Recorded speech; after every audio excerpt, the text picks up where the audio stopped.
Lifetimes. The beautiful way to explain death to children. By Brian Maloney and Robert Ingpen. As read by Jeff Harden.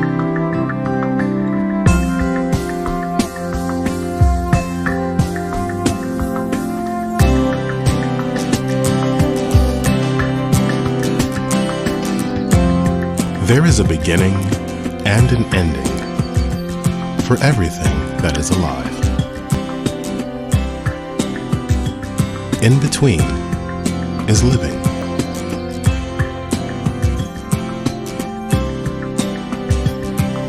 All around us, everywhere, beginnings and endings are going on all the time.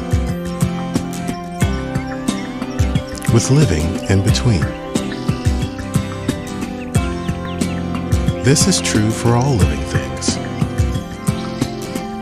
For plants, for people, for birds, for fish, for trees, for animals, even for the tiniest insect.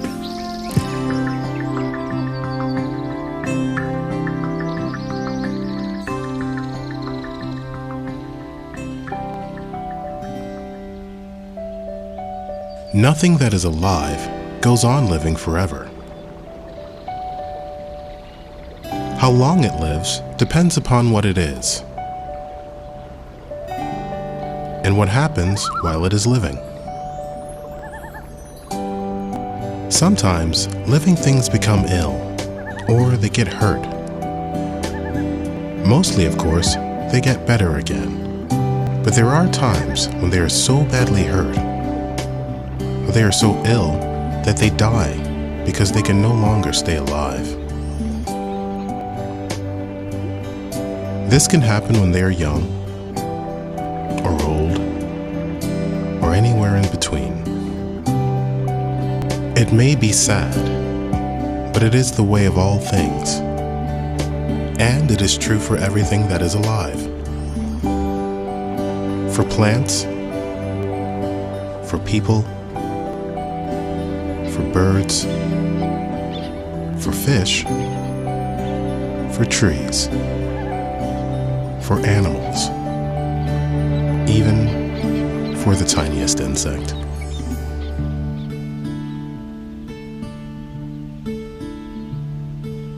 There are lots of living things in our world.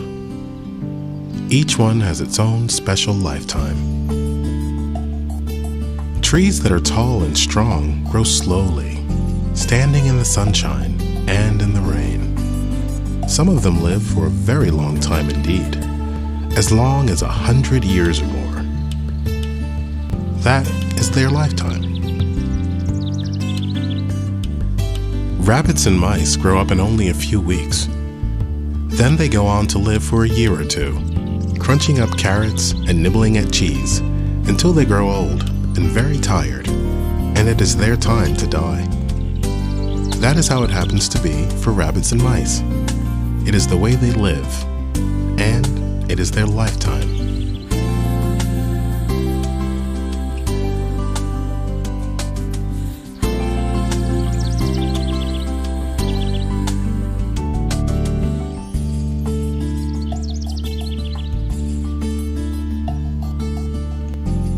Flowers and vegetables, planted as seeds at the beginning of spring, when the earth is warm, grow quickly to live through the heat of summer.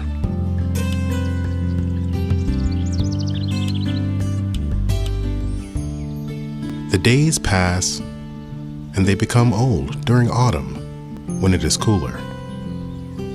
Then, when winter comes and it is cold, they die. It is the way they live.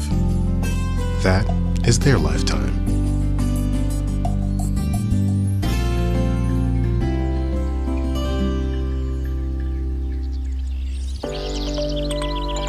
Butterflies live as butterflies for only a few weeks. Once they have dried their wings, they flutter and flit from leaf to flower. At first, they are bright and quick, But as time passes, they begin to slow down until finally they can go no further. They rest for a while and then they die. That is the way butterflies live, and that is their lifetime.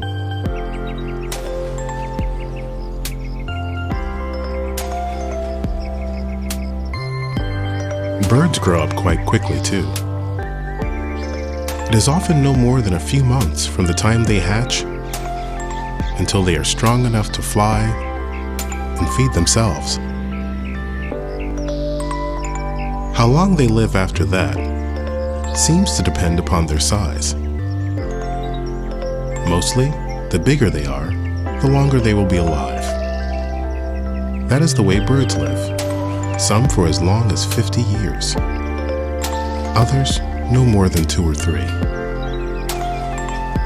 But however long, it is their lifetime for each one.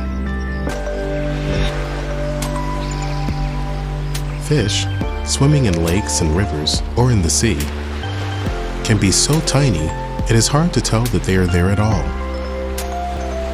or so big that the only way to describe them is enormous. Again, as far as we know, it seems that the smaller they are, the shorter will be their lifetime. But that is how it is for fish. Their lives can be as little as a day or so, or as long as 80 or 90 years.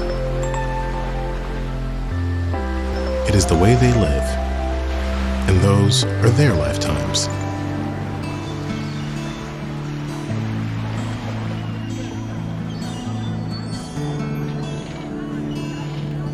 And people? Well, like everything else that is alive, people have lifetimes too.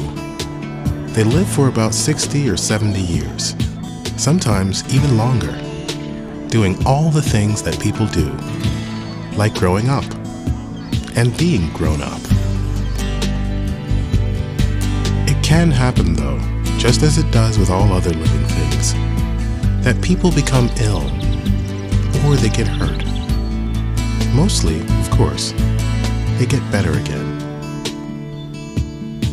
But there are times when they are so badly hurt or they are so ill that they die because they can no longer stay alive. It may be sad, but that is how it is for people. It is the way they live, and it is their lifetime. So, no matter how long they are or how short, lifetimes are really all the same. They have beginnings and endings, and there is living in between. That is how things are. For plants, for people, for birds, for fish, for animals, even for the tiniest insects. Everywhere.